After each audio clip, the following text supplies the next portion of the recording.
Hello tout le monde, je reviens vers vous pour une autre petite capsule vidéo. Je vous avais parlé tout récemment des bouleversements de la vie et j'avais parlé aussi de la porte 10 de l'amour de soi.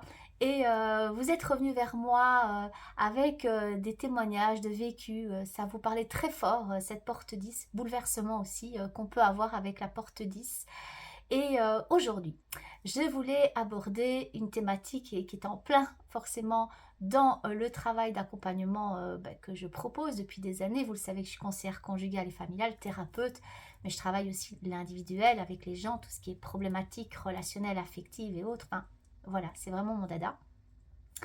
Et je me suis dit, ça serait bien que je parle d'un bouleversement qu'on rencontre pratiquement toutes et tous à des degrés à nouveau différents.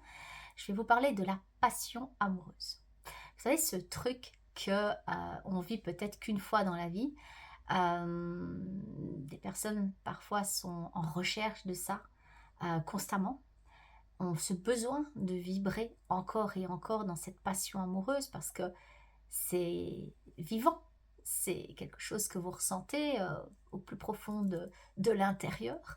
Et puis il y a d'autres personnes qui ne vivent pas ce genre de passion, aimeraient peut-être en vivre, ou en tout cas à nouveau vont pouvoir avoir des relations, mais comme je l'explique toujours en Human Design et par rapport aux personnes que j'accompagne, chaque personne est différente dans sa façon de vivre l'amour.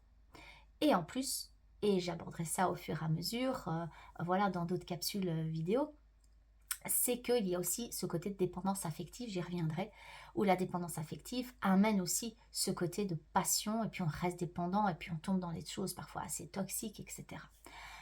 On revient à la passion amoureuse. Alors la passion amoureuse, il y a une porte. Alors, à nouveau, vous n'avez peut-être pas cette porte, vous avez peut-être une autre, vous allez peut-être dire, oui, mais moi je l'ai vécu, cette passion amoureuse, pourtant j'ai pas ces portes. Bien sûr, parce que il y a, comme je le dis toujours, plein de choses à voir, votre type, votre profil, votre croix d'incarnation, la porte en Vénus, par exemple, aussi, qui va pouvoir donner plein d'informations. Bref, il y a une multitude d'infos ici. Je fais vraiment sur les portes parce qu'on aime ça. Les portes, on adore les portes, on adore voir ce qui se passe derrière les portes. Et donc, c'est pour ça aussi que j'avais envie d'aller voir un peu le côté du shadow work, donc les côtés des ombres, qui font partie des portes et qui ne sont pas nécessairement là pour nous ennuyer, pour nous embêter, mais qui sont là pour les dépasser. Et des personnes vont vivre peut-être plus une ombre qu'une autre personne parce qu'elle a cette porte. Donc quand je dis une ombre, c'est elle va peut-être vivre quelque chose en lien avec une thématique dans sa vie. Sa copine va peut-être vivre aussi, mais moins fort parce que peut-être que l'autre personne n'a pas cette porte. Ou peut-être qu'elle a été activée à un moment donné par un transit, parce que vous savez qu'il y a les transits qui activent toutes les portes, les 64 portes à un moment donné dans l'année. Mais si vous avez cette porte, elle fait partie de vous. Alors, si c'est dans un centre défini, c'est au quotidien que vous pouvez la vivre. Si c'est dans un centre non défini, c'est par parcimonie de temps en temps. Vous voyez, tellement d'informations. Donc, il y a une porte et il y en a même une deuxième. Donc, il y a deux portes en vrai sur la passion amoureuse. La première porte, c'est la porte 59. C'est une porte qui se trouve dans le centre du sacral. Ok, le centre du sacral, c'est déjà le centre énergétique de la sexualité, c'est le centre du sacré. Et on a une belle petite porte 59 qui est là. Et cette porte 59, c'est la porte de l'intimité. Ok, donc c'est la porte, alors on peut entendre parfois porte de la sexualité, de l'intimité. Elle fait le lien, le canal avec la 6, 59-6, où là on va rechercher encore plus à travers parfois des petites crises et autres, des petits conflits de l'intimité. Ça c'est un autre domaine. Là on est sur la porte 59. Donc intimité, porte aussi de fusion. On recherche tout ça et c'est ce côté aussi d'être ouais, fusionné, quoi, d'être ensemble. On est là-dedans. On est dans ce côté où on va aller chercher le lien. Ce sont des personnes qui ont cette facilité à créer du lien avec les autres. Ça fait partie d'elles. C'est une porte aussi qui est forte dans le toucher. Donc la passion amoureuse, on le sait quand même que c'est fort aussi dans le toucher. Donc c'est une passion qui fait partie des expériences de vie oui, qu'on peut vivre, qui concerne, je vais pas dire tout le monde parce qu'il y a des personnes qui ne vivront peut-être pas un jour cette passion, mais moi je viens ici avec une majorité et en tant que conseillère conjugale, ces personnes arrivent aussi dans mes consultations avec une passion amoureuse tout d'un coup qui vient les consumer de l'intérieur.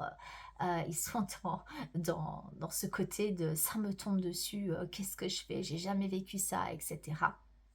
Et en fait, cette porte 59, dans cette passion, ça va vous aider, si vous voulez, à aller dans les profondeurs de votre être. C'est un besoin vraiment important à ce moment-là. C'est le feu, le sacral. Comme je dis, c'est souvent, j'associe ça avec la pierre de cornaline ou la pierre aussi, voilà, qui amène cette passion, cette vitalité. Donc cette porte 59, elle ouvre sur une intimité, pour moi, j'ai envie de dire, la plus forte, la plus pure, c'est celle du corps. Beaucoup de sexualité dans une passion amoureuse quand même, hein. Au départ, on est en fusion et quand on dit qu'on est en fusion, qu'on est en connexion, bah, il y a la fusion des corps aussi. Donc, c'est une énergie très très puissante et aussi une énergie de vulnérabilité. Parce que cette porte, elle a ce côté très spirituel. On n'en parle pas assez d'ailleurs. Mais il y a ce lien charnel, mais il y a ce côté aussi très spirituel dans cette porte 59. Donc, elle vient enseigner quoi? Elle vient enseigner pas mal de choses en fait. Son ombre, une de ces ombres, mais c'est une ombre que moi j'aime beaucoup quand même amener dans ma pratique, c'est l'ombre de la dépendance. Ok. Dépendance à quoi? Ben, dépendance au toucher, dépendance à la passion, dépendance à cette connexion, vouloir se fondre dans l'autre, jusqu'à s'oublier soi. Alors il y a d'autres portes, hein, je vous rassure, il y a d'autres portes. Si on parle d'une 27, qui est une porte nourricière aussi de dépendance affective, qui est dans le sacrifice, bref, il y en a d'autres. J'y viendrai avec une autre thématique, mais ici on est sur la 59. Et donc c'est à un moment donné s'oublier soi. Ça c'est la porte 59. D'accord? On va s'oublier soi, on va fusionner avec l'autre, on va se fondre dans l'autre et on va perdre son identité. Ok? Et encore plus si vous avez le centre de l'identité. Donc, j'en ai parlé tout récemment avec la porte 10, le centre de l'identité qui est non défini. La porte 10, faites des liens, hein, parce que je vous avais parlé que c'était une rencontre aussi. C'est la rencontre de soi, mais c'est une rencontre avec l'autre où on peut aussi, à un moment donné, vivre de la solitude. Et la passion, eh bien, comme on dit souvent, une passion, elle est très destructrice parce que c'est quelque chose de très fort qu'on va vivre. Et ensuite, bah, ça fait mal parce que tout ce qui est fort, tout ce qui est à l'excès, ça peut faire mal. Et là, il y a quelque chose à apprendre. Il y a à apprendre que on peut aimer, mais on peut même aimer très fort, mais pas au point de s'oublier. Parce que là, vous n'êtes plus dans l'amour. Vous êtes dans cette dépendance affective, émotionnelle, énergétique, enfin tout ce qu'on peut, sexuel, tout ce qu'on peut entendre sur les dépendances, et notamment que la porte 59, c'est une porte aussi, quand elle est activée dans un centre qui est activé, qui peut être très sexuel. D'accord. Attention, je sais bien qu'il y a pas mal de personnes qui vont venir me dire, moi j'ai la 59, elle est activée, pourtant je ne suis pas trop dans la sexualité. C'est aussi le langage de l'amour du toucher. Alors forcément, quand on entend toucher, on entend sexualité des corps, etc. Mais il y a aussi beaucoup de toucher là-dedans. J'ai besoin de te sentir près de moi. J'ai besoin que tu me prennes dans les bras. Ok. Ça dépendra aussi de votre vécu, ça dépendra d'autres blessures, ça dépendra de votre centre splénique, avec les peurs aussi qui sont là-bas dans le centre splénique. Donc vous voyez, moi j'aime beaucoup articuler tout. Donc il y a toujours moyen de se dire, ok, il y a ça, mais il y a ça aussi. Ah, mais il y a ça aussi. Ah, mais il y a cette ligne-là. Ah oui, mais dans Vénus, il y a ça. Vous voyez pourquoi je dis que des lectures sont très intéressantes parce qu'on voit l'ensemble. Ça, c'est pour la porte 59. On passe sur, j'ai encore un peu de temps, c'est pas trop long pour vous. Ouais, allez, on passe sur la porte 30 parce que j'ai envie de l'associer, la porte 30. La porte 30, c'est une porte de désir. Ok. Donc, c'est une porte qui vient aussi faire vibrer. Vibrer quoi? Ben, le désir, vibrer le feu émotionnel. C'est une porte émotionnelle puissante. Donc, elle a un désir ardent. Elle a un désir où elle veut en ressentir. Elle veut goûter à la vie. Elle veut vivre pleinement des ressentis émotionnels. Ok. Elle peut fantasmer.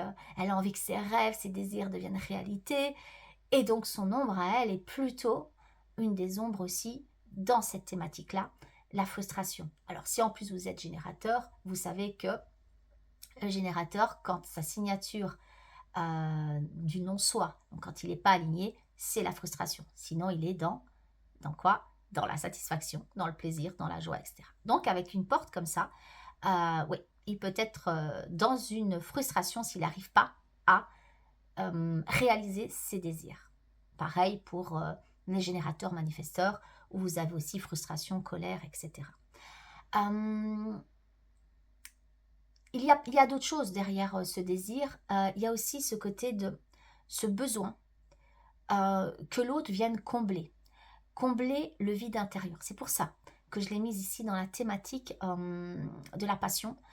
Parce que la passion, on se fond dans l'autre, comme j'ai dit avec la porte 59, et le désir, on a le désir, on projette des choses sur l'autre. On projette le fait que l'autre va venir éventuellement combler notre vide intérieur, ce qui nous manque éventuellement. Donc ça, c'est la porte 30. Donc ces deux portes, elles incarnent la passion.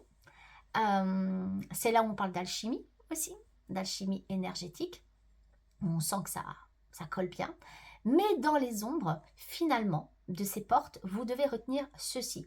Il y a premièrement la peur d'être seul, parce que la dépendance affective, la peur la plus profonde d'une personne qui est dans la dépendance affective, c'est la solitude. Et l'émotion étant la tristesse. Pardon. Donc c'est vraiment ça que la personne va vivre le plus. Mais c'est la peur d'être seule. Ok, ça c'est une ombre. Le besoin aussi d'être désiré, comme j'ai dit, pour exister. J'ai besoin qu'on me désire pour exister. C'est là où je me sens considérée. Si en plus on a un centre de l'ego non défini, vous voyez bien ce que je veux dire, hein, j'en ai parlé dans les 3 jours que j'avais proposé pour découvrir justement le côté du conjugal, etc. Là aussi, il y a ce besoin de exister à travers l'autre. Et le centre de l'identité, bah, c'est qui je suis sans toi, quoi. L'identité, c'est pareil. Voilà, il y a quelque chose de cet ordre-là aussi. Donc tout ça, ce sont des choses qui vont se rajouter à ce que je vous explique. Et c'est la perte de soi, l'ombre, dans la fusion, comme j'ai dit, dans la 59. On perd clairement qui on est, surtout si on n'a pas le centre G défini. Par contre, et c'est là que ça devient intéressant, puisque ces ombres qui sont là, le fameux travail du shadow work, de dépasser son ombre, c'est pour aller vers quoi? Comme j'ai dit, on parle de l'obscurité et on vient vers la lumière, vers quelque chose de plus joyeux, vers le cadeau, si vous voulez, comme on parle souvent en clé génétique. Hein. Voilà, il y a l'ombre, il y a le cadeau, et puis il y a le waouh, le nec le plus ultra. Ça, c'est autre chose, c'est le CD. Mais en fait, ici, c'est apprendre à aimer sans, comme je vous ai dit, sans se perdre, sans se dissoudre, si vous voulez, dans la relation. C'est vraiment essayer de moins vous juger vous, parce que souvent on va venir se dire moi je suis pas capable d'être dans une relation qui dure, il y a un truc qui va pas chez moi, je suis pas faite pour l'amour. Voilà, vous dire aussi que vivre une passion, c'est peut-être quelque chose de hyper fort et agréable à ressentir un jour, mais quand on est dans une passion qui va au fil du temps peut-être devenir quelque chose de toxique et limite une prison, là, c'est pas normal, ok? La passion, elle n'est pas là pour venir vous consumer de l'intérieur. Elle n'est pas là pour vous faire du mal, d'accord? Parce que c'est là où c'est pas normal. Elle est là pour apprendre à aimer sans te perdre. Voilà ce que ces portes 59 et 30 viennent surtout vous dire. Vous êtes là pour vivre des passions.